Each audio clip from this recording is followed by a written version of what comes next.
رمضان کی فضیلتیں اور رمضان کی بزرگی رحمتیں، اس سے ضروری آقا نے منبر پر جب پہلی سیڑھی پر قدم رکھا تو آپ نے فرمایا وہ آدمی تباہ اور برباد ہو جائے. جبریل امین نے جب کہا برباد ہو جائے، ماں باپ کو یا کسی ایک کو پائے اور مغفرت کا پروانہ حاصل نہ کرے. کوئی بلا وجہ نہیں کہا. صحابی جہاد بھی کیا ہوگا، نبی کی اقتداء میں نماز بھی پڑھی ہوگی، صدقہ خیرات بھی کیا ہوگا، اللہ کے راستے میں جان و مال دینے کی تمنا بھی کی ہوگی. موت کے وقت کلمہ زبان سے نہیں نکلتا. اللہ کے حبیب پاک جناب محمد بہت ڈرنے کی بات ہے، یہ معمولی بات نہیں ہے. آقا اپنی امت کے وہ افراد جو ماں باپ کو رد کر یا ان میں سے کسی ایک کو رد کر مغفرت کا پروانہ نہ پائے، ان کی تباہی آقا نہیں چاہ سکتے. آقا تو رئیس المنافقین کی نماز جنازہ پڑھنے کے لیے آ گئے تھے. میرے آقا ابو جہل کے گھر پر 700 مرتبہ گئے تھے. کوئی عاشق اپنے معشوقہ کے گھر پر جب معشوقہ روٹ جاتی ہے 1 مرتبہ 2 مرتبہ 10 مرتبہ تو تیرے جیسے 1000 دنیا ہے ڈوب کر چھوڑ دیتا ہے. میرے آقا اتنے رحم دل، کائنات کے لوگوں کے تعلق سے اتنا آپ کے دل میں درد، ابو جہل کے گھر میں 700 مرتبہ گئے تھے.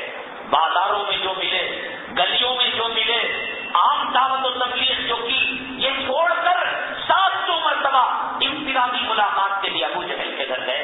سر پر چھٹی پر ہاتھ رکھ کر جان 1 مرتبہ کلمہ پڑھ لو میں تمہیں جنت میں پہنچاؤں. ابو جہل کا درد رکھنے والے، عتبہ شیبہ کا درد رکھنے والے، عبداللہ ابن ابی ابن سلول کا درد رکھنے والے، کچھ تو بات ہوگی کہ رمضان پائے، ماں باپ پائے، نبی کا تذکرہ ہو درود نہ پڑے کہ جبریل امین کی بددعا پر آپ نے فرمایا کہ وہ تباہ اور برباد ہو جائے. کچھ تو بات ہوگی. بڑی خطرناک بات ہے مسلمانوں. آج تمہیں روزے کی فضیلت سمجھ میں آئے نہ آئے، رمضان کی بات سمجھ میں آئے نہ آئے، تراویح کی بات سمجھ میں آئے نہ آئے، اتنا تو سمجھ لو صحابی ہونے کے بعد کلمہ زبان سے نہیں نکل رہا. صحابی تقوی کی آخری حد ہے نبوت کے بعد. نبوت اور رسالت کے بعد تقوی کا معیار اس سے اوپر کوئی سیڑھی نہیں، کوئی منزل نہیں. کتنے غوث، کتنے ابدال، کتنے شبلی، کتنے نعمانی، کتنے غزالی، کتنے شاہ ولی اللہ، کروڑوں اربوں خربوں ایک صحابی کے قدم پر جا کر گر جاتے ہیں. یہ ہے صحابی.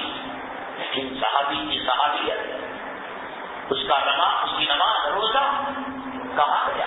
کلمہ نہیں نکل رہا ہے. ماں نے، گھر والوں نے آ کر شکایت کی، سب بات کرتے ہیں لیکن کلمہ زبان سے نہیں نکلتا. آقا سمجھ گئے کہ اس مرض کا علاج کیا ہے اور اس بیماری کی دوا کیا ہے. آقا نے کہا ماں حیات ہے، ماں زندہ ہے. کہا کہ ہاں زندہ ہے. آقا دولت گدے پر گئے.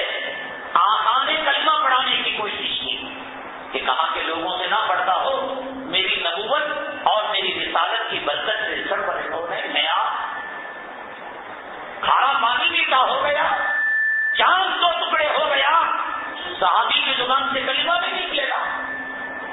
امام الانبیاء کافی کوثر شافی محشر کلمہ پڑھا رہے ہیں، بات کرتے ہیں، کلمے پر زبان کانٹا بن جاتی ہے. کہا کہ مسئلہ بڑا گمبھیر ہے.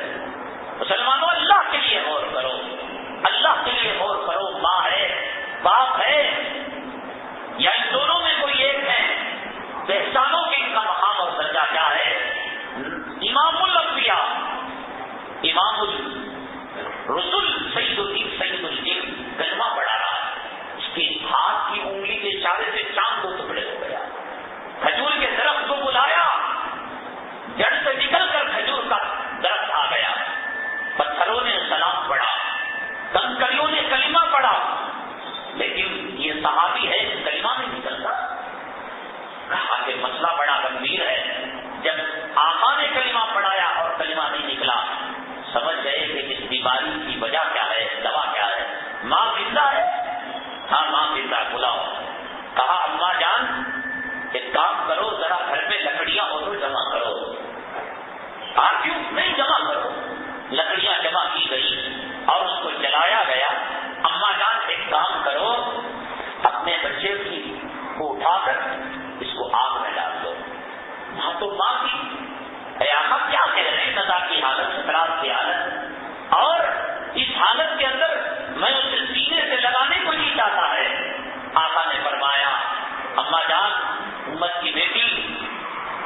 میں جانتا ہوں کہ تیرے دل کو اس سے صدمہ پہنچا ہوا ہے، تکلیف پہنچی ہوئی ہے۔ اماں اگر تو دنیا کی اس آگ میں داخل کرنے کے لیے اپنے بیٹے کو تیار نہیں، یاد رکھ اگر تو معاف نہیں کرے گی اپنی بیٹے کو، کلمہ نہیں نکلے گا اور بے کلمے کی موت آئے گی، اس سے خطرناک جہنم میں تیرا بیٹا چلے گا۔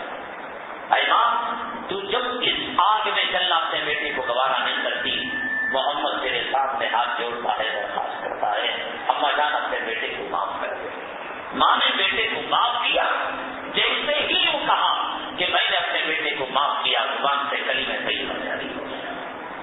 ماں باپ کی لاپرواہی سے موت کے وقت کلمہ سے وہ بچہ محروم ہو جاتا ہے۔ کوئی پیر، کوئی ولی، کوئی شہید، کوئی امام کیا دعا کرے گا؟ امام الانبیاء سید الجن کلمہ پڑھا رہے ہیں، کلمہ نہیں نکل رہا ہے، جن کے ہاتھ میں کنکروں نے کلمہ پڑھ لیا، صحابی سے نہیں، کتنا گمبھیر گناہ ہے، نازک گناہ۔ نبی نے بدعا دی ہے اور بدعا پر آمین کہا ہے، بلا وجہ کہا ہے، مسئلہ بڑا نازک ہے۔